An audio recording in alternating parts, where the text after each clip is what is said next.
हेमंत गोडसे यांच्या प्रचारासाठी मंत्री छगन भुजबळ मैदानात, सातपूर परिसरात भव्य बाईक रॅली, महायुती घटक पक्षातील पदाधिकारी कार्यकर्ते उपस्थित होते। नाशिक लोकसभा मतदारसंघातील शिवसेना महायुतीचे उमेदवार खासदार हेमंत गोडसे यांच्या प्रचारार्थ आज सातपूर परिसरात राज्याचे अन्न, नागरिक पुरवठा आणि ग्राहक संरक्षण मंत्री छगन भुजबळ यांच्या प्रमुख उपस्थितीमध्ये भव्य बाईक रॅली काढण्यात आली। यावेळी उमेदवार खासदार हेमंत गोडसे यांच्यासह महायुती घटक पक्षातील पदाधिकारी कार्यकर्ते उपस्थित होते।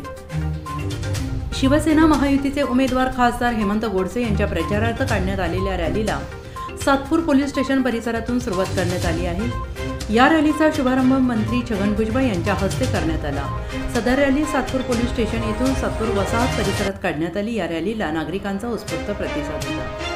यावेळी आमदार सीमा हिरे, माजी नगरसेवक इंदुमती नागरे, प्रकाश लोंढे, शशिकांत जाधव, राष्ट्रवादी काँग्रेस पार्टीचे प्रदेश पदाधिकारी बाळासाहेब कर्डक, नानासाहेब महाले, शहराध्यक्ष रंजन ठाकरे, युवक शहराध्यक्ष अंबादास खैरे, भाजपचे पदाधिकारी विक्रम नगरे, राष्ट्रवादी काँग्रेस पार्टीचे पदाधिकारी यांच्यासह महायुती घटक पक्षातील पदाधिकारी कार्यकर्ते बहुसंख्येने उपस्थित होते।